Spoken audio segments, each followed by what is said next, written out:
Good morning, everybody, and apologies for that slight delay, but welcome to all of you to this event, which is being hosted by Cochrane UK and Cochrane Ireland.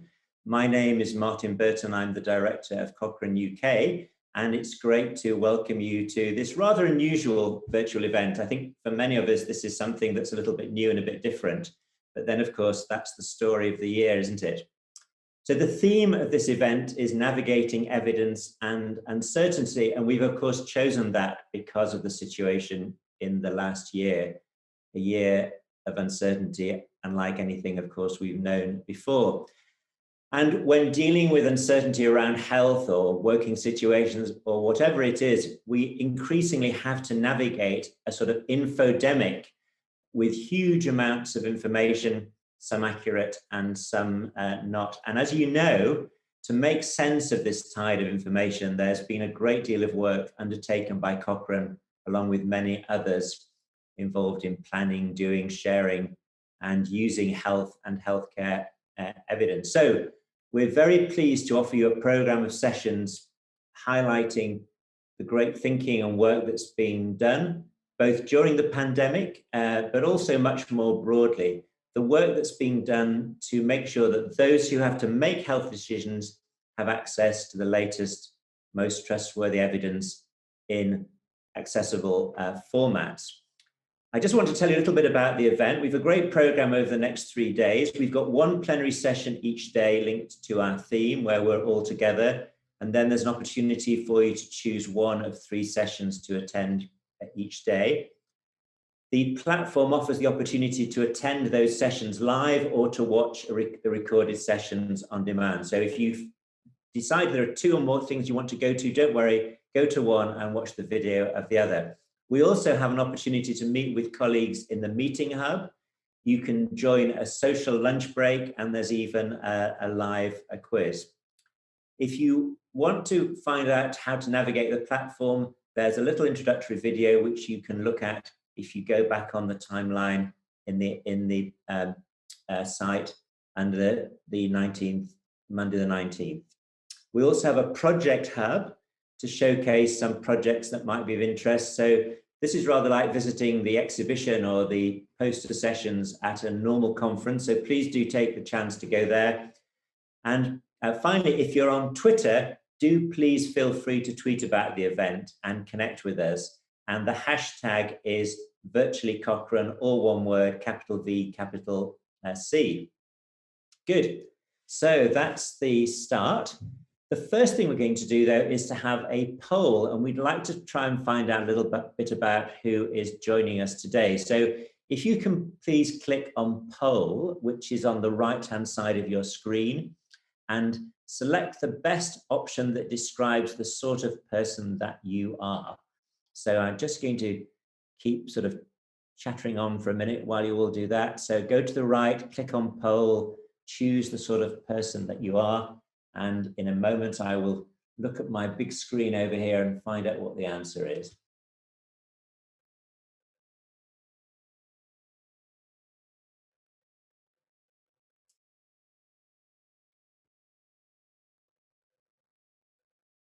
Good. So we have about a third of you, 37% are researchers, a few academics, about 13% healthcare professionals, and about another third under the category other. So quite a broad range of people joining us, and that's great. That's what we'd hoped for, and indeed it's what we expected. So thank you for doing that. If we can, we'll make those results available to you later on.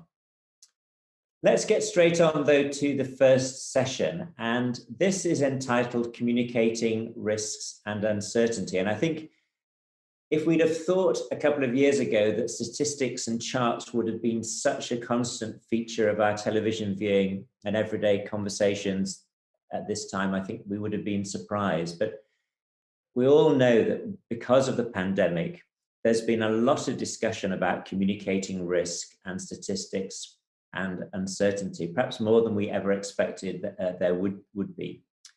And this is something which our first 2 guest speakers know all too well. it gives me great pleasure to introduce to you and to Cochrane a little group from the Royal Statistical Society, in fact, in one sense. So we've got two speakers. Jennifer Rogers is Vice President for Statistical Research and Consultancy at FASTAR. She's a very active member of the Royal Statistical Society and is a member of their COVID-19 task force. She can be regularly found talking about all things statisticals in schools, theatres, and even, I gather, in pubs. And continuing a bit of a Cochrane tradition of connections with Radio 4's more or less, she's been one of their broadcasters too, and she was the 2020 winner of the annual Health Watch Award for her work in improving understanding statistics through the media.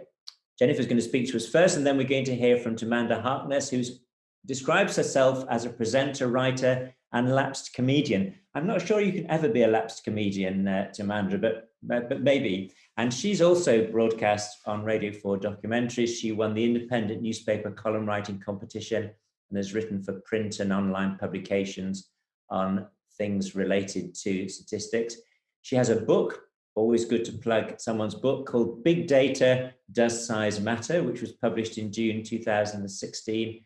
And again, continuing another Cochrane meeting tradition, she was a comedy performer at the Edinburgh Fringe with a show called Taking a Risk. So she's also a fellow of the Royal Statistical Society. So those are our speakers, and I really look forward to hearing what they have to say. They're both going to give short presentations, and then there'll be an opportunity for discussion and questions from the audience. And you can submit your questions at any time using the question and answer function, which is available on the right-hand side of the screen. Now, if you look at that section and you see that somebody else has asked just the question that you want to be answered, then if you click on the thumbs up sign, you can vote up the questions. So please do think about questions both as we go along and at the end. But anyway, without any more ado, I will hand over to Jennifer. Jennifer, it's lovely to have you. Thank you so much for coming, and we're really looking forward to what you have to say. Thank you. Thank you very much, and thank you very much for the invitation. It's really lovely to be here. And yeah, as you said, in the past, when I told people I was a statistician, it was usually met with, oh, okay then, and then move on to the next person. Whereas now you tell people that you're a statistician, a medical statistician in this COVID world, and all of a sudden everybody wants to talk to you. And I never thought I'd be sat in a pub and overhear conversations about R numbers and things like that. So it's been a really great year for statistics.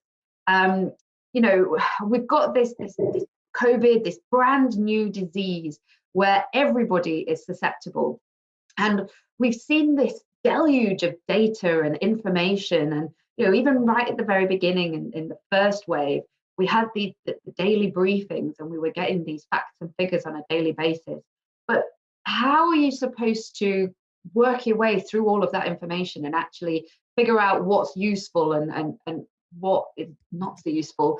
And I think it's really interesting when you think about the questions that you might want to be asking of the data that we're seeing, whilst also appreciating that we're in an ever-changing environment. You know, it's not staying constant. Things are changing all of the time, which makes it really complex to try and answer even some of those most simple of questions. If you think about, let's take it back to basics, and what is the most simple of questions that we might want to ask of the data? And it's, how many people in the UK have COVID-19, you know, at any one point in time? It seems like that might be one of the most fundamental things that we might want to ask the data. But it turns out that even that itself isn't very easy to try and estimate.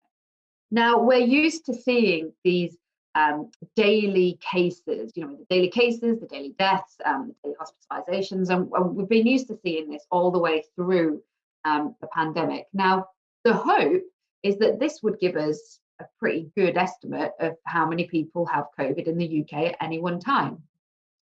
We know that we're probably not going to pick up all cases. So, you know, let's just say, you know, let's hope that this estimate that we get here, you know, might pick up about 30% of all of the cases. So theoretically, the prevalence in the UK could look something like this. Now, That'd be great if that was the case.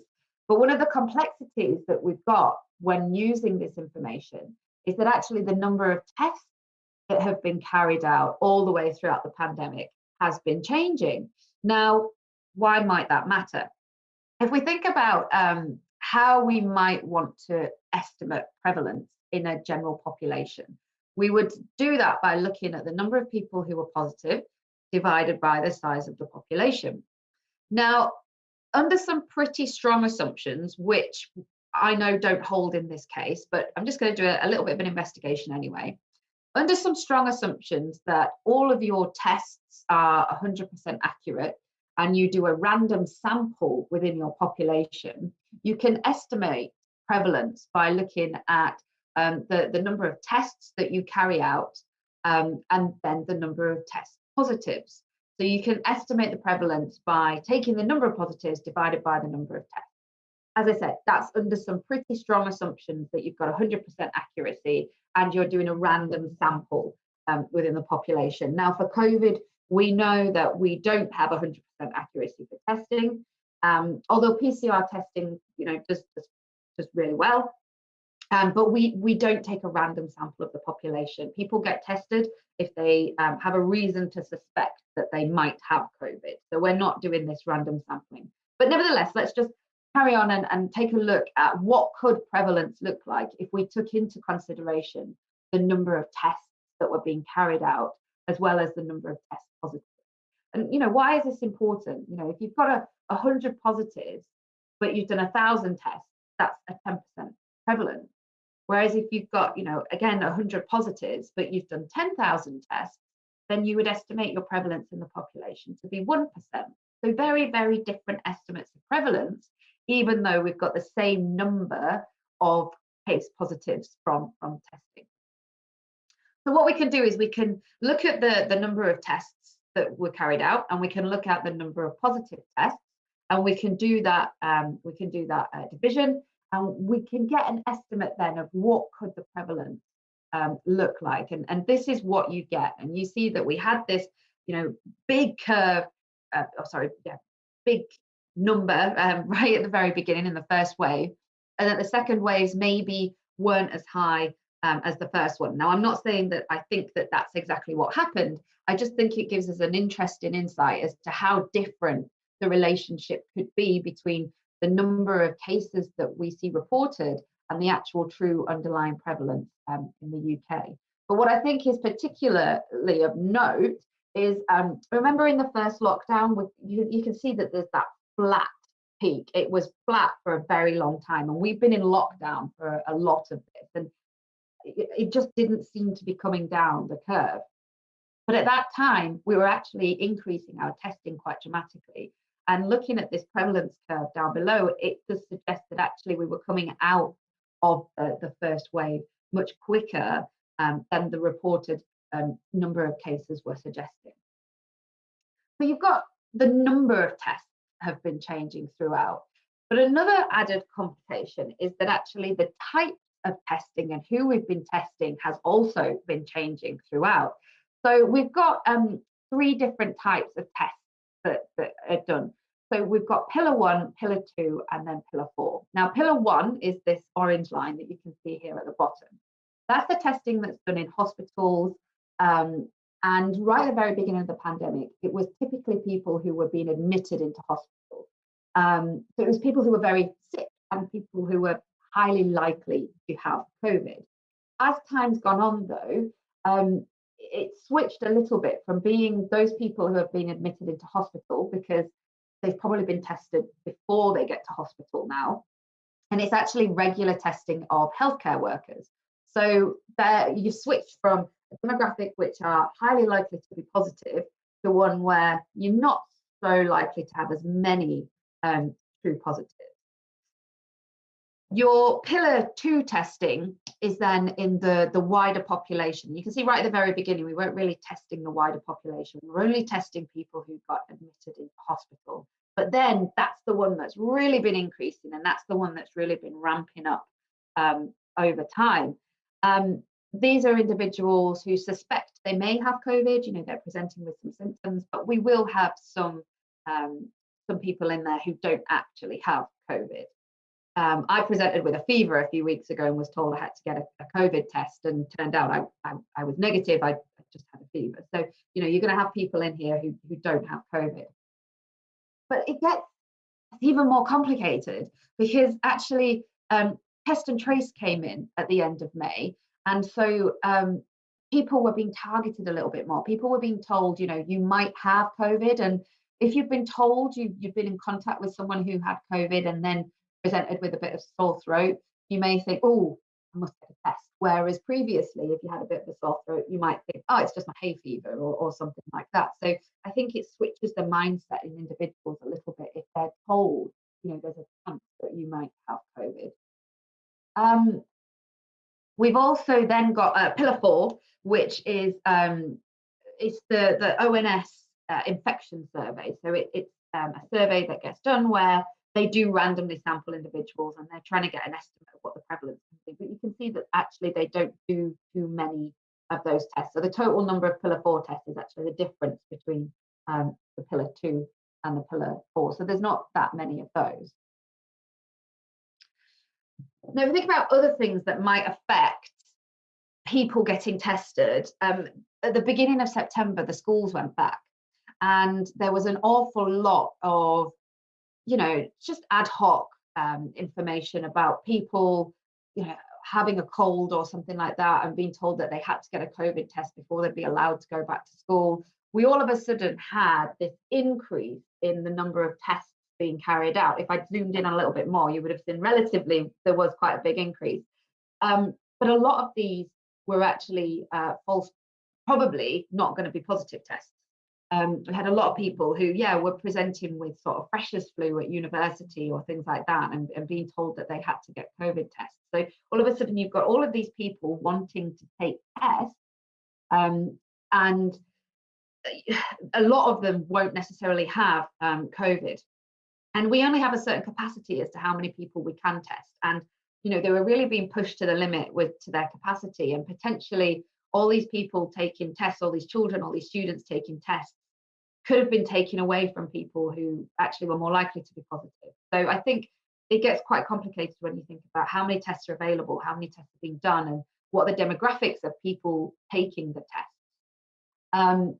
This second dotted line, or the third dotted line that we've got is when the schools went back the second time, where now we've actually got regular testing of students, and we've got lateral flow tests being done. And we could have a whole conversation about lateral flow tests versus PCR tests and false positives and false negatives and things like that.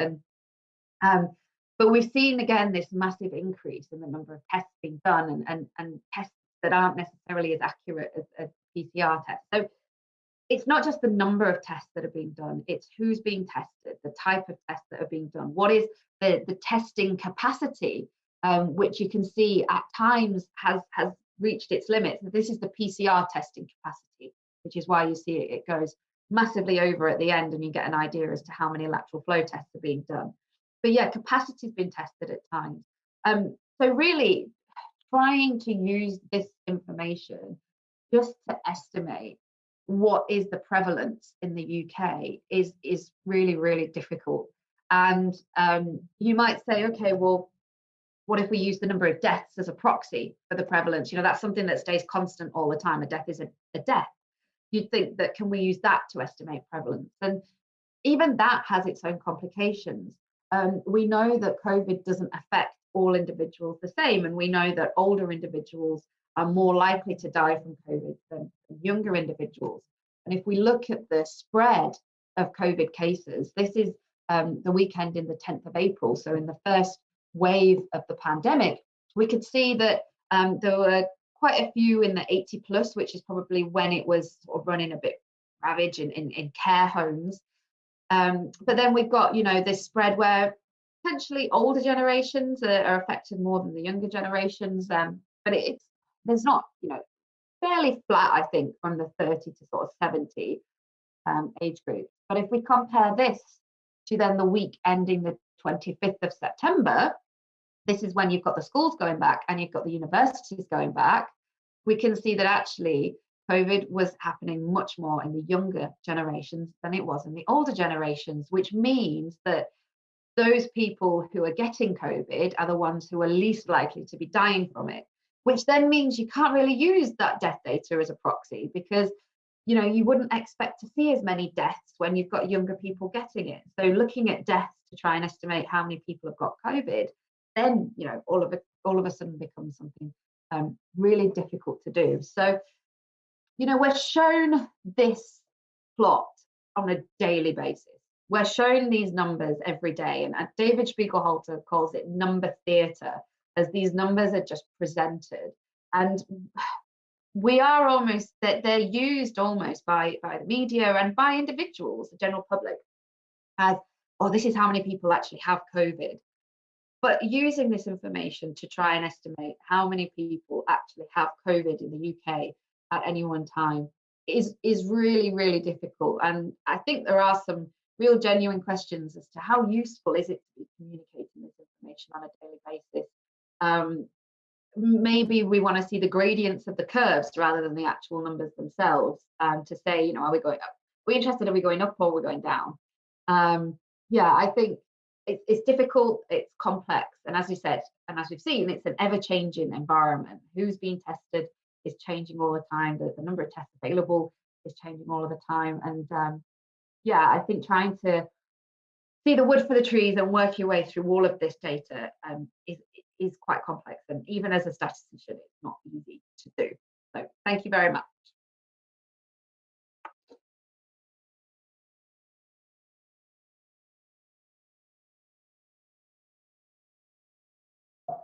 Thanks very much indeed, Jennifer. That was a great start, and certainly lots to think about, which we can perhaps come back to. Let's move on to Mandra. Over to you. We're interested too in hearing on your take on this important topic. Thank you. Thanks, Martin. Hello, everyone. This is a really hard act to follow. I mean, basically, Jen is a professor of statistics and knows everything, whereas I'm, as a journalist, essentially a professional ignoramus. It's my job to come in knowing pretty much what any member of the public would know and just ask the right questions. But that's the approach I'm going to take this morning. Basically, I'm going to, having heard about the difficulties for statisticians of knowing things from the figures, I'm going to talk about the difficulties both for the media in presenting things, but also, if you like, for the public in interpreting and making sense of things. You've probably been to, and I've certainly both been to and spoken at, a lot of presentations that talk about how terrible the media are at handling numbers and the ridiculous mistakes that people made. One of my favorite examples is what, as a motorcyclist especially, 1/3 of bikers killed on Kent roads. And you go, well, that can't, whatever you mean by that can't possibly be true. And indeed it wasn't. But I'm actually going to take a slightly more positive angle on this, because I think one thing that has happened over the last terrible year is that for those of us who have been trying for a long time to get people more interested in using numbers to understand the world, and by understanding the world, be able to do something about it, that interest in understanding the world has really taken off. And I don't know how many of you remember a television series called Silent Witness. Excuse me. In the, I guess it must have been the 90s, certainly a long time ago. And it was a very glamorous pathologist. And what happened as a result of this was an absolute upsurge in young people wanting to study forensic science, because you had this pathologist solving crimes by, mostly examining the bodies and basically being a forensic scientist. And now, of course, we have all the CSI, left, right and centre television programs. It's a very glamorous thing.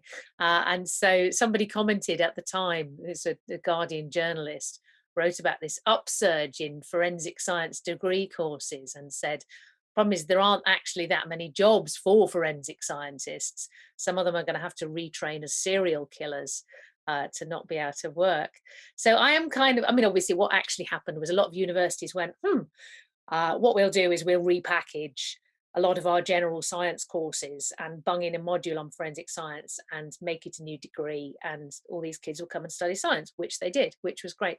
So I'm kind of hoping for a similar effect. As Jen said, the wonderful David Spiegelhalter has complained about number theatre. So I'm kind of hoping that we'll have a similar upsurge of people wanting to study statistics. And I've extrapolated wildly from the number of statistics degree courses, and hoping that by 2039 there will be over 6,500 statistics degree courses. And I'm not sure what statisticians retrain as when all the jobs are filled. Perhaps Jane can give us some ideas. Now, obviously, there have been very bad presentations of numbers, and I'm going to show you a couple of particularly terrible ones, I think, by people who should have known better. First one is the notorious reuse of winter scenarios graphs back in the in the October press conference, when the government said, oh, we're going to have another lockdown. Sorry about this, because look at these terrifying curves. And to do them credit, most of the statisticians and modelers involved stepped up and pointed out, it does say here, these are scenarios, not predictions or forecasts. And in fact, some of the people who'd built the models from which the curves were taken said, look, by the time you used this graph, we had already revised this downwards. You are just bringing numbers into disrepute here. I remember, in fact, David Spiegelhalter complaining bitterly, saying, people are not going to trust the numbers that the government shows them at press conferences if you just throw numbers in like this. And yet you could perfectly well make the case with the reliable numbers and things we do know that we need to tighten up restrictions.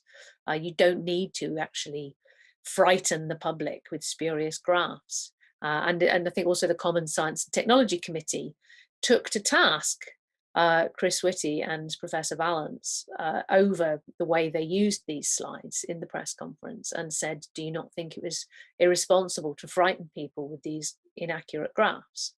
So, which, I mean, in a sense, I think is positive, because it shows that people are starting to critically read numbers and statistics and graphs, and are no longer content to just sit there and go, a terrifying curve.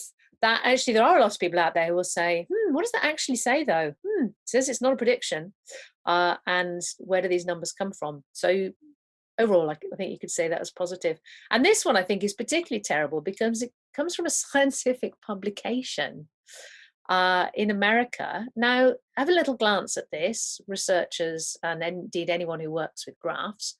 As a first glance of this, which age group would you say was second most at risk of being hospitalized and indeed being in ICU? Hospitalization is the pale bar. Well, you would look at that and say it's 20 to 44-year-olds, wouldn't you? But then you look a bit more carefully and go, oh no, hang on, this is actually numbers, this isn't rates.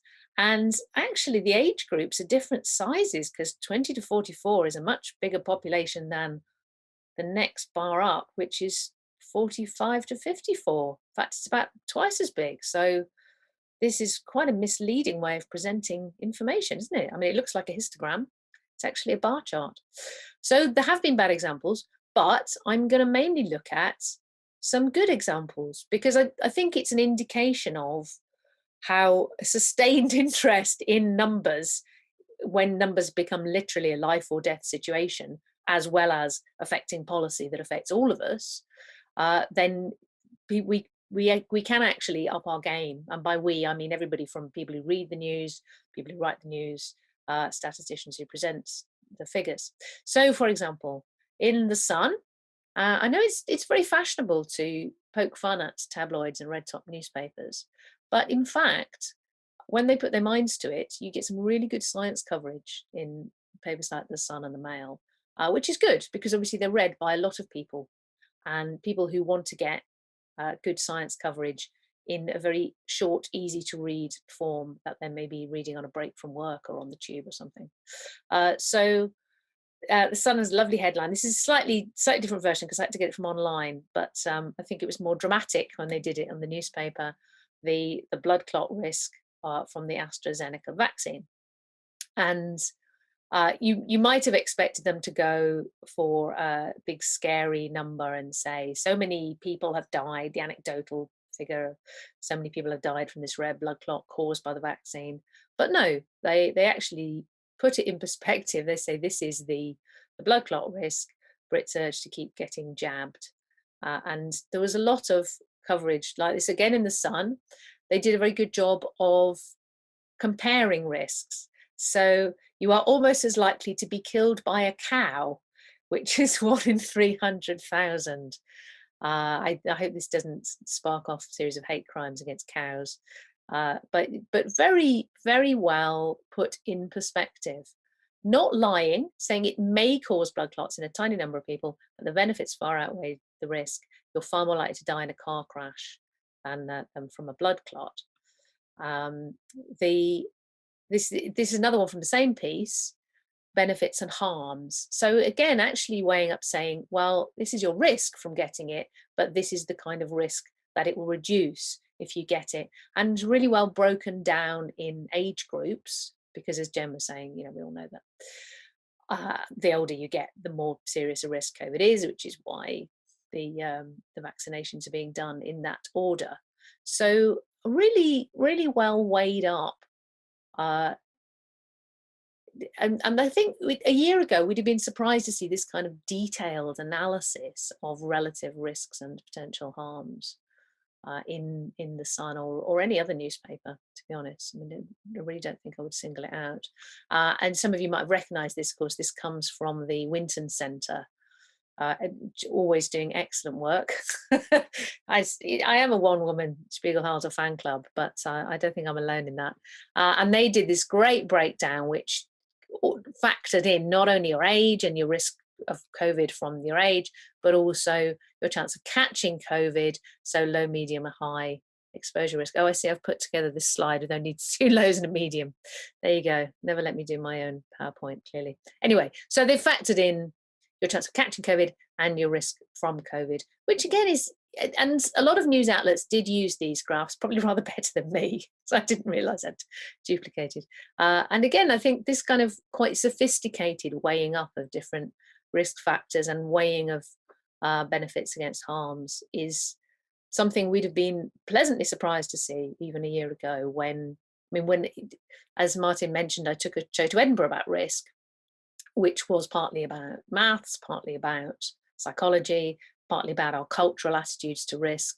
And one of the reasons I did it was that I felt we had really lost the ability to have rational conversations about risk, which didn't by any means go away with COVID. I mean, in some ways, I think the way we responded as a country, as a government and so on, reflected that rather unsophisticated attitude to weighing up risk and taking risks and dealing with uncertainty. But I think we are clearly improving.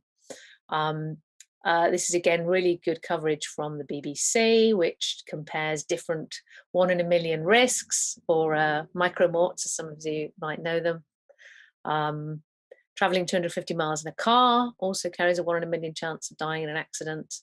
And yet, how many, anyone remember traveling 250 miles in a car? Oh, nostalgia time, eh? And again, other things that are equally likely or more likely. Being hit by lightning this year is my particular favourite. Although actually, and perhaps ironically, you are more likely to be hit by lightning if you are a man, just as you're more likely to die from COVID if you're a man, which is an intriguing puzzle, I think. And well, that's a conversation for another time. But yeah, 80% of lightning deaths are men.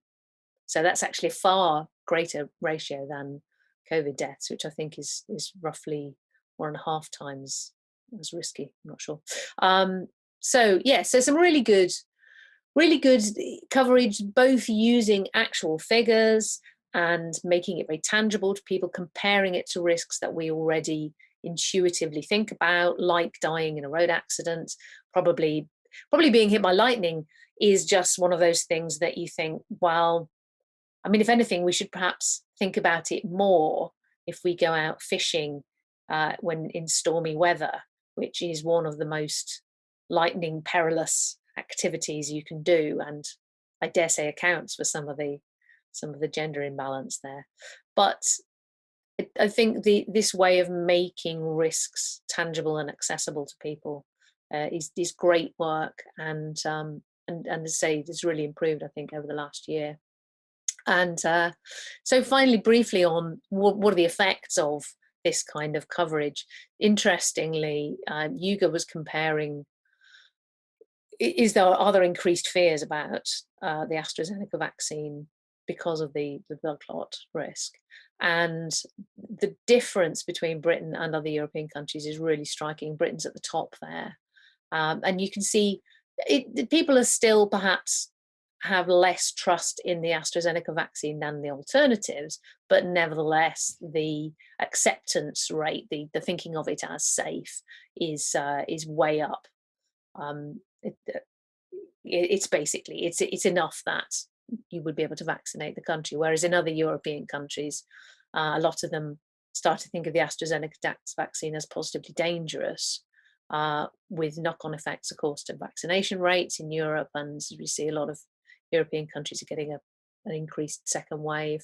Obviously, that's not only down to how the blood clot risk was communicated and handled, it's also to do with how the governments decided to respond, and also underlying rates of vaccine hesitancy, which have always been higher, especially in France, for example, than in Britain.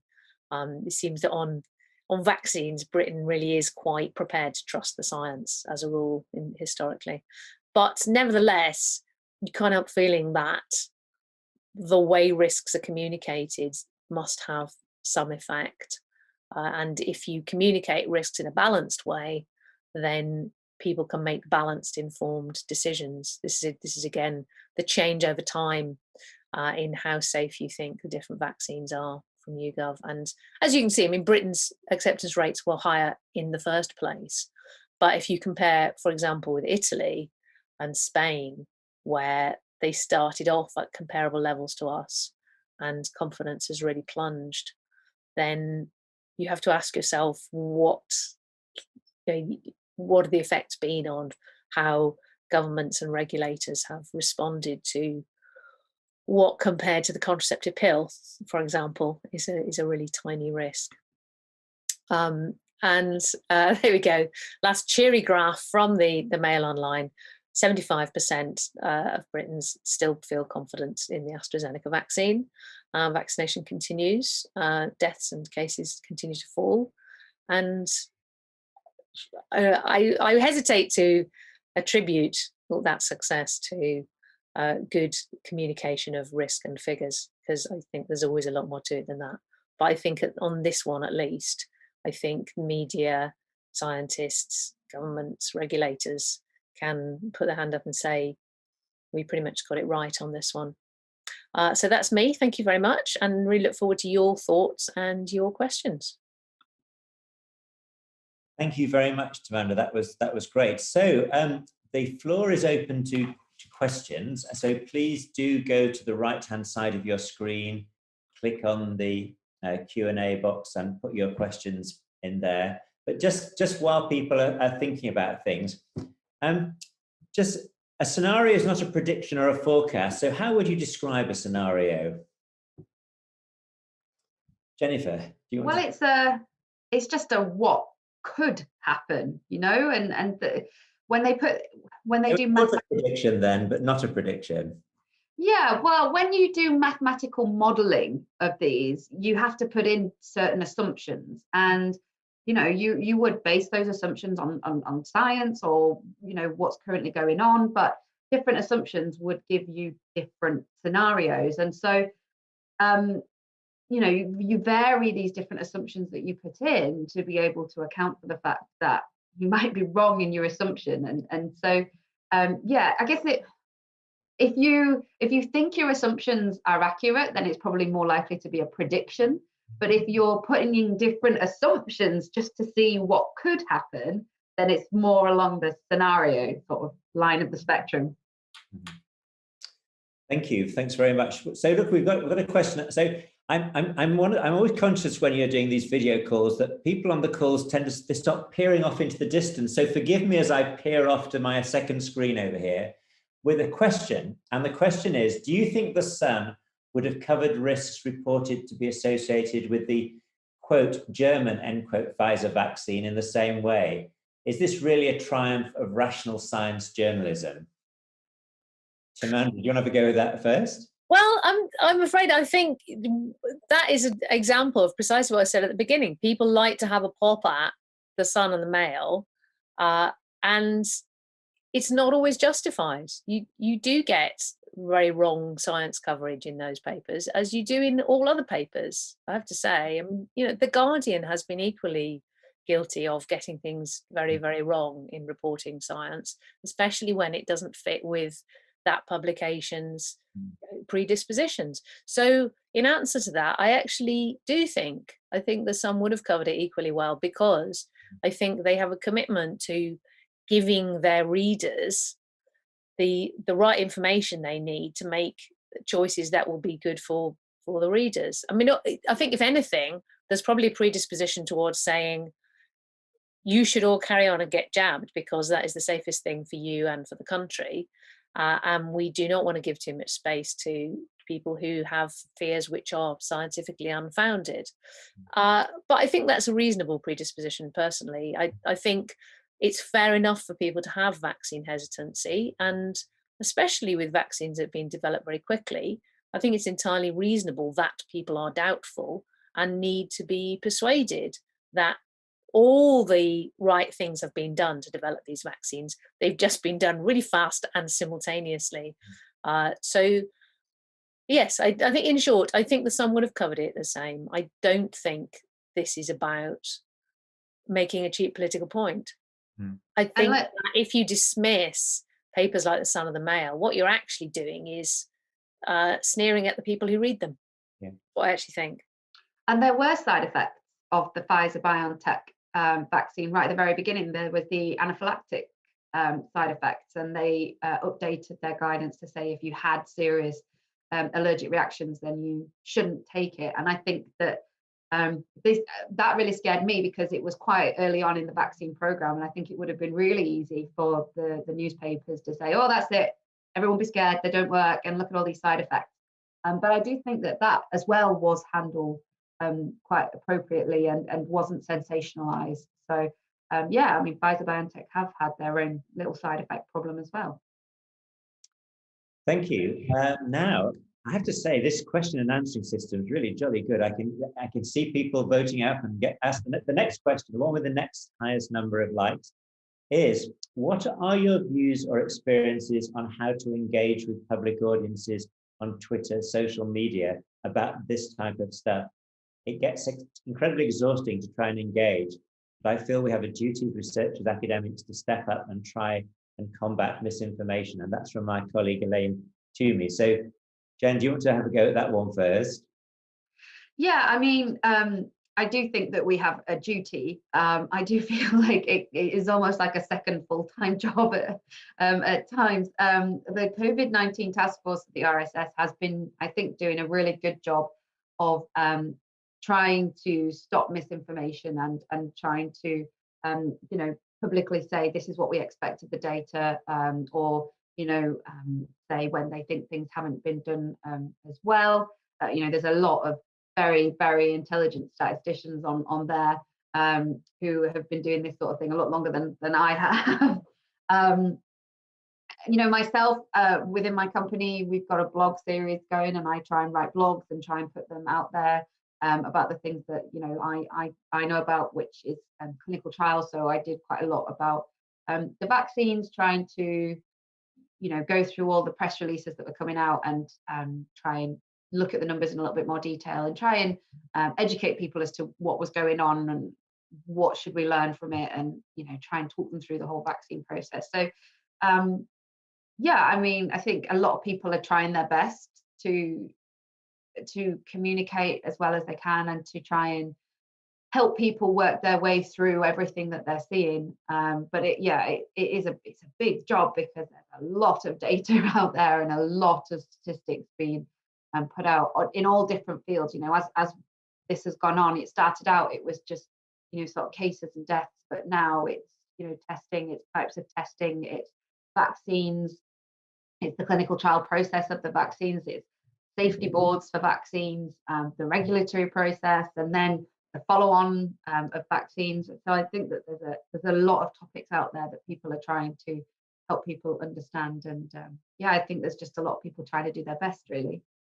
And to just thinking about the danger, of course, is that people sometimes have a bad experience of social media. They step in with great intentions to try and help, and then they're in some way attacked, or they feel like they're being attacked. Do you have experience of this, and what's your thoughts on using academics and researchers trying to step in to help out when things seem to be going wrong, if you like, on a social media message?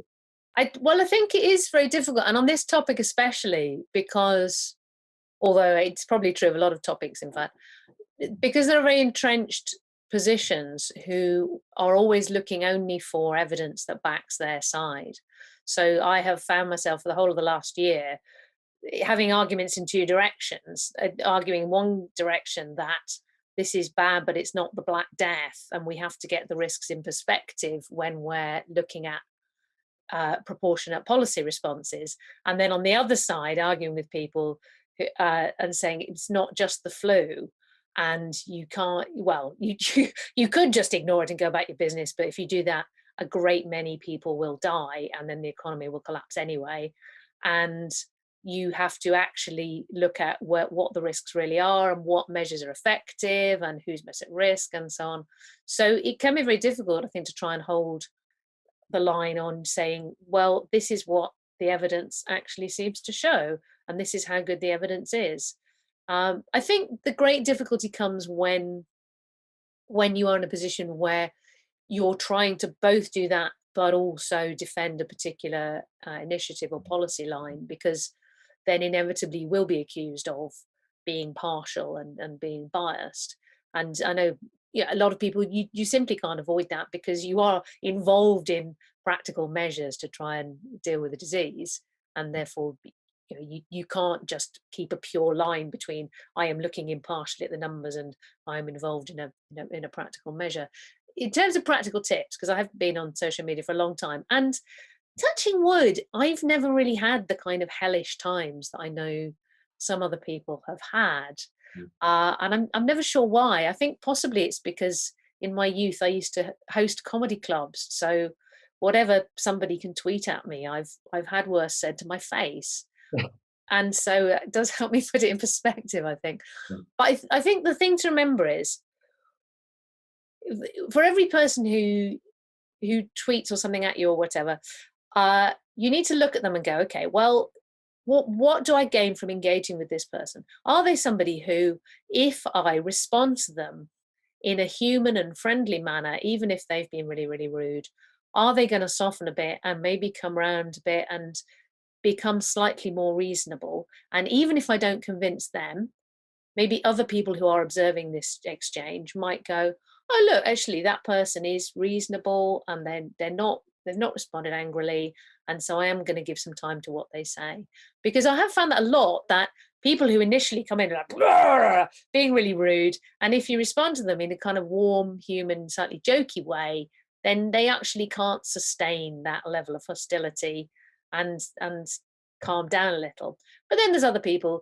The giveaway is if they have a name followed by a lot of numbers and literally 0 followers and created the account yesterday, they are just in it to get a rise out of you, and it's probably not worth even responding to them, because nothing you say is going to get anything helpful out of the exchange, and therefore you will just be doing what they want, which is responding. I mean, that's what trolling comes from, is trawling. It's like they're literally trawling to see what rise they can get, and if you don't respond, then they will give up and go away. So that would be my tip, is just look, is this person going to respond to you in a way that could be helpful, even if not for them, but to other people observing?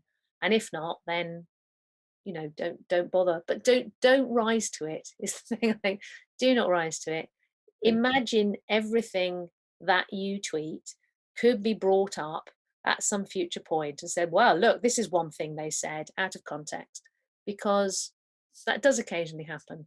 But also that will kind of hold you, just remember it's public, it'll hold you to some level of behavior that you can feel proud of later.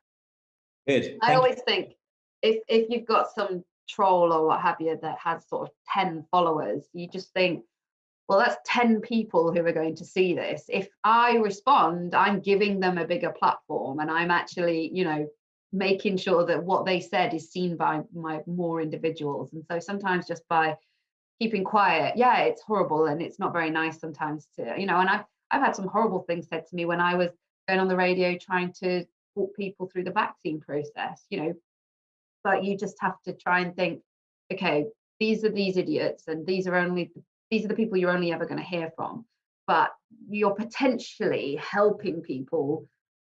You know, if I could convince one person who's on the fence about taking the vaccine that actually it is safe and it is effective, then that's a job well done for me. And it will come with all these idiots as well at some point, and you have to just have a thick skin, which I don't have, and I am trying my best to get better at. Thank you for that. I mean, if we just broaden the communication question out a little bit. Another question, which I think comes from the knowledge that researchers are researchers and professional communicators are professional communicators, and yet we all have to communicate the message. The question is, what can we as researchers do to help ensure science is communicated more accurately in the media?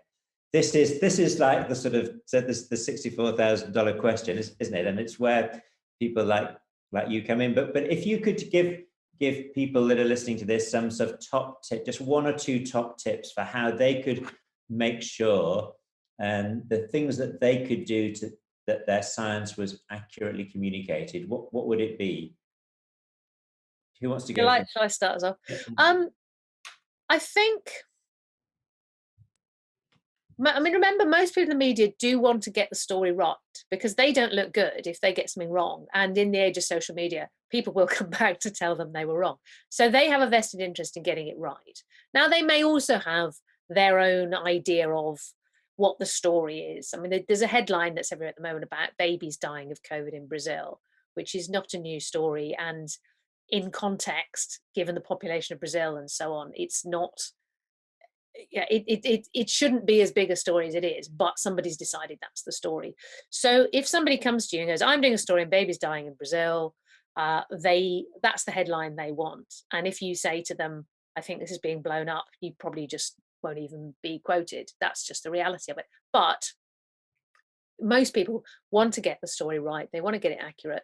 So remember that for most people, the things that are probably to you everyday language are unfamiliar, and even things that to you are basic, like percentages, can be confusing. A lot of people just had a really bad time with maths at school and like fell off the maths bus. The teacher drove on, left them behind, and so not only do they not understand it as well as they could, but they actually have a bit of a numbers, and their brain freezes. So try and be concrete and try and give people a number of different ways of understanding things. Like the blood clot risk, I thought was very good, because people were using percentages, they were using comparative risks, and they were also comparing it with things that are more familiar. The more concrete you can be, the more you can talk in terms of things that are already familiar, then the more easy it will be for them to grasp. And the other thing is, if you're still not sure that they've really got it, you could ask them to say, do you want to just tell me what you think I said? And then if they get it wrong, you say, no, sorry, I wasn't clear there. What I meant was, I know some people go, oh, well, they should send the whole piece back to me for checking before publication, but that doesn't happen. And there are good journalistic reasons why that doesn't happen. That's exceptionally rare. But while you're actually talking to or emailing with the person, that's the time to just check that they understand what you're saying. But as I say, be concrete, be specific, and don't be afraid to check with them that they are getting what you are trying to put across, because the difference in language, I think, is easy to underestimate when you work with numbers all the time. Yeah, that's interesting. That completely gels with the whole concept within healthcare of health practitioners trying to check the understanding of their patients and their clients to make sure that the conversation is going in the right direction and that people take away the right messages. Jen, do you have some top tips here?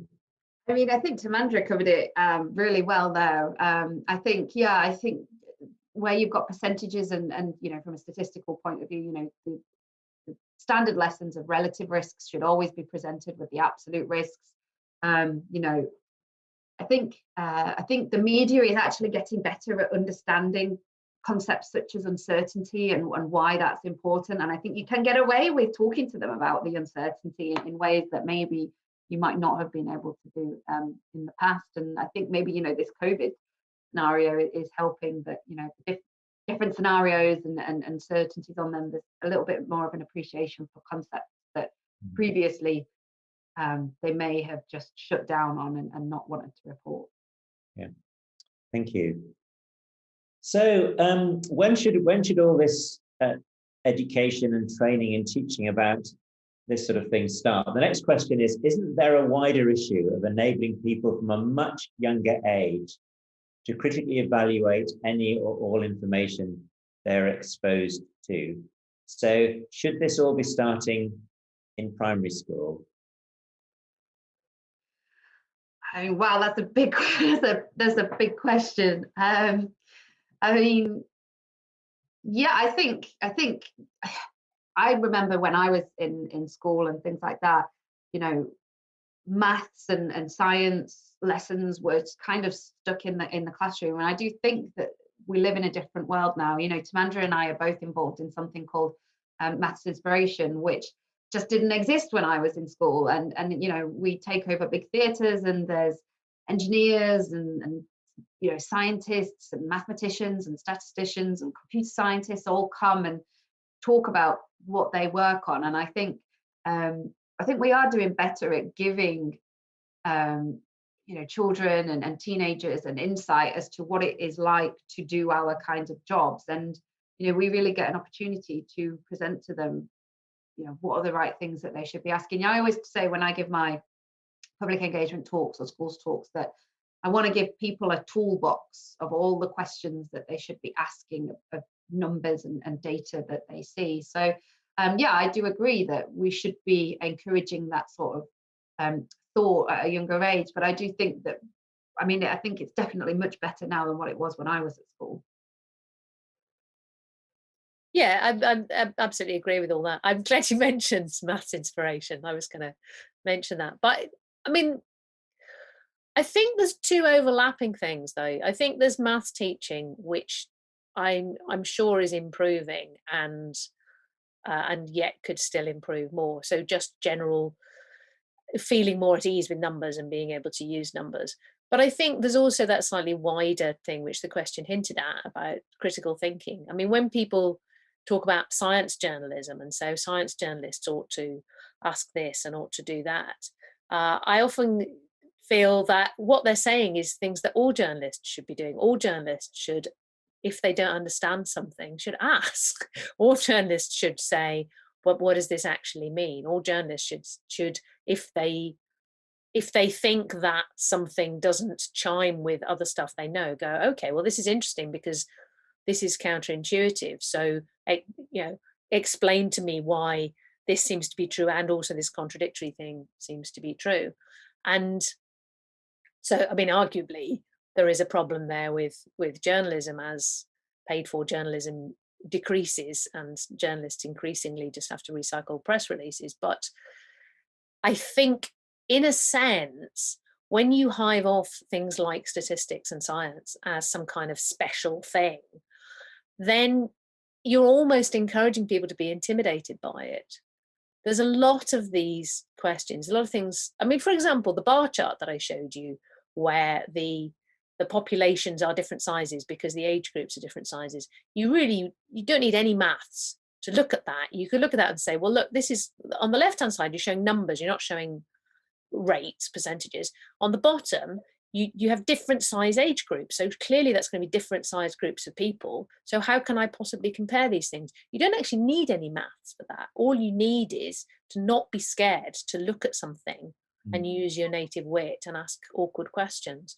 So in a way, I think we both need better maths and statistics education, but also a kind of demystifying and saying, yeah, look, some of this is really obscure and hard, but just because you don't understand it doesn't mean that you're stupid and you should shut up. It means that there are questions there to be asked, and you should ask those questions. And the fact that you don't know what our numbers mean or whatever doesn't mean you should be quiet. It means you should speak up and ask more questions. Thank you, thank you. Right, a more sort of an international question. So first of all, Patricia Lagulo says it's very nice to have a comedian speaking about media coverage of COVID, especially when it's someone who knows what she's doing. So that's good. It lifts the spirits a bit, indeed. Thank you for the good examples. The question, though, is, does Europe have something to learn from Britain? I guess the question then, in terms of the way that we've communicated things, are you aware of what sort of communication has gone on in other countries? And do you think that it's one of this skill in communication is another potential great British export? Jennifer, do you want to start? No, I mean, I don't know the way that it's been communicated in other countries. Yeah, I don't know. I think the UK has done a very good job of presenting data. I think at times it's been guilty a little bit of data overload. I remember in the first wave of the pandemic, when we were getting the daily briefings and we were being told on a daily basis how many people were taking the tube or were taking the bus and were traveling in on trains and things to myself, really need to see this on a day-to-day basis, and do we risk people switching off? Because I mean, I myself as a statistician found myself turning off the daily briefing when it got to the stats bit, because I was like, I don't need to see this on a day-to-day basis. So I think a lot of data isn't necessarily always a good thing. I think being selective about what's the useful information is a good thing. I also don't think we've always done a great job of communicating. As Timandra pointed out, there was the bad curve example, but I think there's been some similarly hideous examples. I remember Chris Whitty communicating that schools hadn't seen an increase in cases, and so it was fine, but he'd presented the proportion of case positivity rather than the number of cases, and he'd said, well, that stayed constant, so it's fine, but didn't mention the fact that actually the number of tests had been increasing. So if you've increased your number of tests, but your case positivity has stayed constant, your actual number of cases has increased. And so I think I don't know what's presented in other countries. I think it's great that we have been seeing so much data. Sometimes I think we've seen too much data, and I think sometimes it's not been communicated the best either. And there has been a little bit of an agenda in the background. Yeah, I think I would agree with that. And I mean, I don't actually know what media coverage has been like on COVID. I have been trying to listen to the French news recently, but I'd be lying if I said my French was good enough to critically assess their use of statistics. I think, to be honest, I think, having said good things about the media, I think we also have to be a bit humble and go, you could have all the great media coverage you want that puts risks into perspective, but if the leader of your country is saying, we're going to stop using this vaccine because we don't think it's safe, that sends a much stronger message than any number of good graphs and examples you're going to read. So it may be true that Britain has been on a better learning curve about communicating stats, and that other people could learn. But I certainly don't know enough to say that. But I would say that when official policy jumps on very small risks and makes abrupt changes in policy on the basis of that, that's got to have a much bigger impact. And also, as I say, you got to look at a different context. In France, reluctance to be vaccinated came long before COVID, they've always had great reluctance to take up vaccines of all kinds. And I think in some other mainland European countries, it's the same. So the history is very different. The history in some countries of trusting state announcements and the government telling you what's good for you differs wildly between countries. So all these things are in play.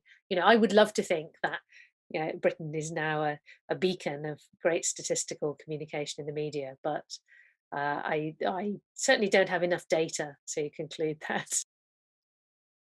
Thank you. So something that's perhaps a little more specific. So Simon Peckham asked this question. He says, I'm fine with communicating risk uncertainty, but any thoughts on the following? People underestimate the risk of infection versus the risk of action. So this is about balancing risk.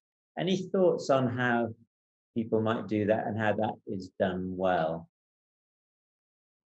So I missed a bit of the question. It was the risk of infection versus... So he says people underestimate the risk of infection on the one hand versus the risk of action or doing something, on the other hand. So,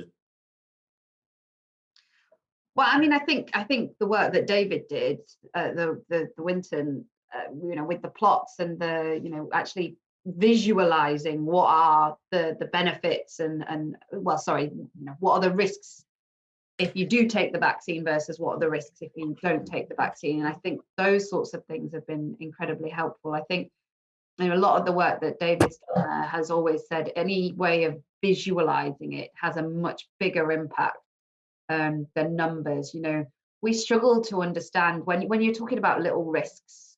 We struggle to understand what is a 1 in a million chance. How do I put that into context? What do I do with that number? But I think a lot of the stuff that they've been working on, the visualizations where you can actually see the balance between the two, I think things like that are enormously helpful when you're trying to weigh these things up.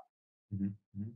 I think, taking that question a bit more broadly, and you probably did mean vaccination, but I think this is a much broader problem that we've had through the pandemic and still have now, that in many cases we're not weighing like risks with like. It's a very tangible risk to say you have roughly this chance of catching the disease, and you being you have roughly this chance of becoming seriously ill or dying from it.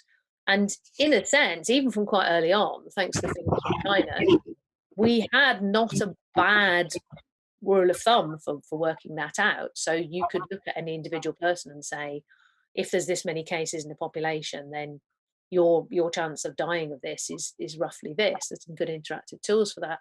Whereas the measures that we were taking against it, particularly before the vaccine, it was very, very hard to see the impact of those. And, and personally, I would say actually too little effort in even trying to predict or measure or estimate the impacts of those. So, and that's because they are uncertain, they're often intangible.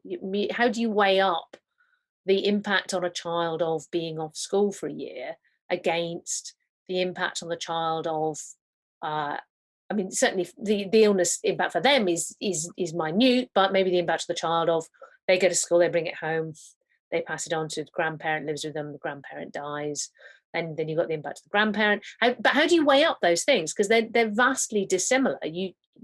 Those are ultimately more philosophical and political decisions. Would you say we are going to do whatever we can to minimize short-term risk to life? Then obviously you absolutely do everything you could possibly think of to reduce the chance of infection from COVID. If you say we also are going to bear in mind other things, risks to the future of children, risks to society, then you are not talking about simple numbers that you can weigh up one against the other. And I think it's a genuinely very difficult thing. It's a philosophical and political question. It's not something you can answer with maths. I know some people have tried to say we can make an estimate of the economic impact, of the long-term impact on life expectancy, if the economy contracts like this, if so many people are unemployed, and that's fair enough. But we know that those are incredibly loose and uncertain figures, whereas you can look very graphically at people in intensive care and dying now. So all these things, I mean, I think are a lesson for the future, and hopefully as the vaccine gets us out of this hole, then we will be able to sit and look back and go, well, okay, how are we going to handle these things in future? How do we value things that are not immediate short-term risk to life and limb? And is it even possible to measure them? And if not, then how can we possibly make judgments? Sorry to throw us into a deep philosophical hole there, but you've brought it out. Just so I'm just going to pick up on one of the other questions, which sort of, in a sense, builds on what you said it towards the beginning of that. You talked about you being you, and this idea of this idea of for the individual, the idea of risk. So there's a question here that from Daksha Trivedi. Do you think BAME risks are communicated appropriately and in a way BAME groups can understand?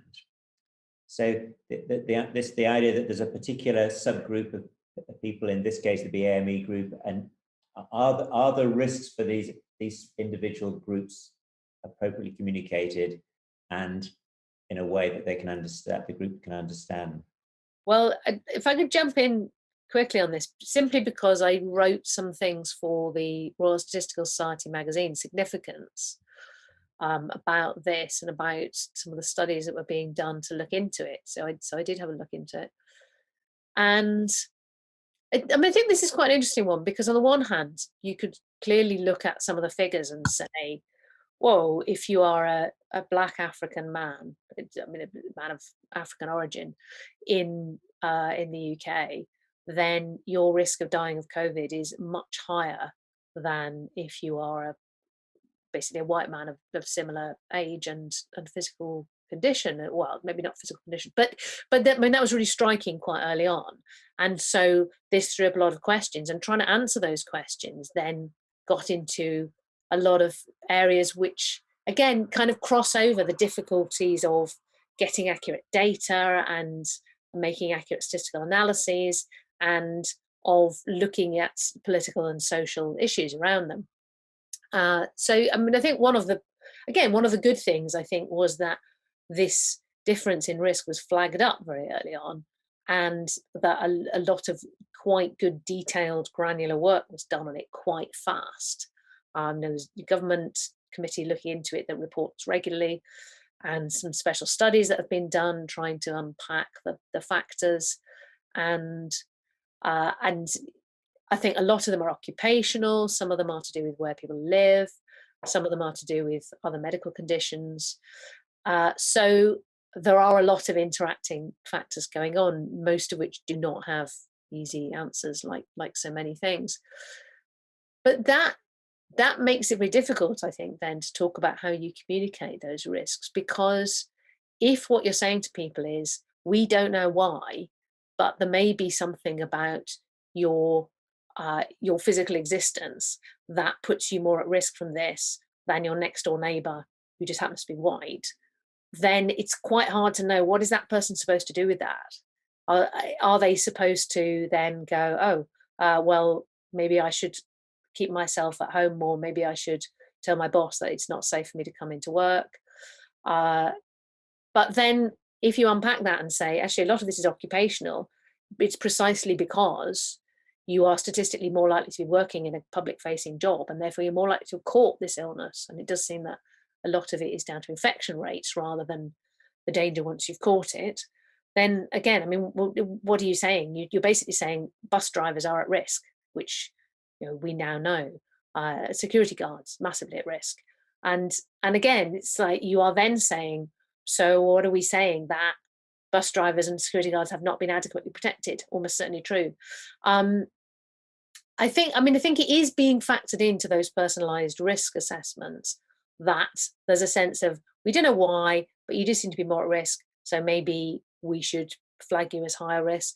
Although, interestingly, I mean, I did speak to a doctor whose name I'm afraid I can't remember, who is involved in the government inquiry, and he said, well, you might factor that into somebody's individual risk factor, but if it comes to order of getting the vaccines, for example, it would make far more sense to do it on the basis of occupation, because that's a really, really clear, you can see in the figures, and you can also see in the mechanism that some occupations are more at risk. But I think it became difficult because communicating anything around people of certain ethnic origins having worse outcomes, some people were saying, well, look, this is another sign of racism, that they're just worse off in society, and this is another example of that. Some people were saying, well, we don't want to single them out. And then, of course, you get onto current issues around vaccines, and there's some more vaccine hesitancy in certain communities. And why is that? And it becomes very, very complicated. So I don't think, I mean, maybe one question here is the greater vaccine hesitancy in certain communities linked to not having communicated to those people that they are definitely at risk, and if anything, at greater risk? But I think that would be a simplification, because, you know, as when we were talking about Europe, I think there are a lot of reasons why people have vaccine hesitance, and you need to engage with those reasons if you're going to persuade them that it would be a good thing for them and their families if they got vaccinated. I think on this occasion, perhaps it's not a communication issue. Perhaps it's a lot more complicated, basically. And some thoughts on that, or? Yeah, no, I think I just agree with everything Tamandra said. It's a very complicated issue, and there are lots of factors all at play and interacting with each other. And yeah, trying to put that across to individuals is not an easy task to do. So we can just one last question. I think it's one that's been loitering on the list here for quite a while, but I'm not sure if whether you can have a go at answering it. The question is, what, if any, impact do you think Brexit has had on the UK being a vaccine outlier in Europe? I'm not sure there's a statistic. Sorry, I didn't hear the question. There was a glitch. That's a crucial moment. What, if any, impact do you think Brexit has had on the UK being a vaccine outlier in Europe? In other words, we've got a lot more people vaccinated than anywhere else. Is that thanks to Brexit, or because of Brexit, or entirely Brexit neutral, do you think? I think, but I may be wrong here, I think the fact that Britain was not part of the EU vaccine sourcing programme was possible because of Brexit, but I may be wrong. It may be completely unconnected. I know there was a point where Britain was offered the chance to be part of the EU vaccine sourcing programme and decided not to, which at the time was regarded by some people as crazy, and turns out to have been really the right thing to do in terms of efficiently getting hold of vaccines. So I suspect that, I mean, I think there's two factors here. One is having invested hard and early in a number of vaccine producers, and Britain decided that Britain was going to risk, if you like, a lot of money by investing in people who at that time were still developing vaccines. Nobody knew whether they were going to work. Britain decided to take the chance and put a lot of money into the research and development and manufacture of vaccines at a point when the EU didn't. And that put us ahead, obviously, in terms of supply. But as I say, I think there's also a lot of historical factors in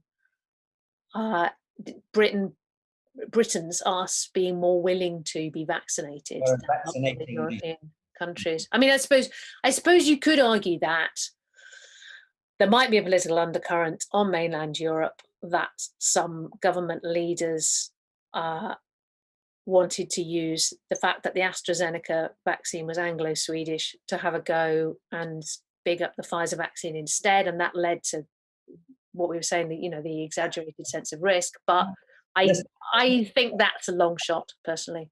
Good, thank you. So one very last question for you, Jennifer. Can you give us one thing that you'd like the audience to take away? I think it's just ask questions. Don't just take at face value everything that you're seeing. Ask questions, and don't be afraid to challenge what the experts are saying. I had some slides prepared just in case, which we haven't got to, but one of the things that really annoys me is that the phrase exponential growth. It gets used all the time, you know, cases are now growing exponentially. So it's something we need to be worried about. Ask, what does exponential growth actually mean? Because exponential growth just describes the way it's growing, and it means that it's doubling over time. If something's doubling every 3 days, then that's probably increasing quite quickly. But if something's doubling every 100 years, that's not increasing very quickly at all. They're both exponential growth, but exponential growth has become this synonym for fast. So don't be afraid to challenge what you're seeing and Google, well, what does that actually mean? And yeah, I think that's my bit of advice. Sorry you didn't have the chance to say more about exponential growth, but I mean, we had such a big stream, a large stream of questions from the audience. So I'm going to say thank you very much to both of you. Thank you very much for joining us. Thank you for being prepared to come and talk and to answer all of these questions. It's been a great start to the meeting. Thank you very much. And this is the point where you'd hear a great round of applause if there was such a thing, but I don't think we can have one. Again, thanks very much. And just to say to our delegates, a few things to say now about what's going to happen next. There's a 15-minute coffee break now, and the concurrent session will start at 11:15. As I said to you earlier on, you can attend only one of the sessions live, but don't worry about that because they're all recorded, so you can watch them again at a later date. Now, just thinking ahead, at 12:30, there is an opportunity to join colleagues for a social lunch break. The food will be fantastic. Well, it may be fantastic. Of course, it may not be very good at all. It depends what you're making, but you can bring your lunch, and there'll be 9 topic rooms, which will allow you to meet colleagues with similar interests and backgrounds, and you can join the room, have your lunch while you're chatting to people if that's something that interests you. And you can also visit the project hub and browse through some of the projects we have in that area. As well as doing that, there are actually also some opportunities to meet with some of the project representatives and our funders this afternoon. If you look at the programme, you'll see there are a number of opportunities to interact with some of those people later on. So thanks again very much for joining Virtual Cochrane. I hope you've enjoyed things this morning, and we look forward to seeing you again later on. Thank you.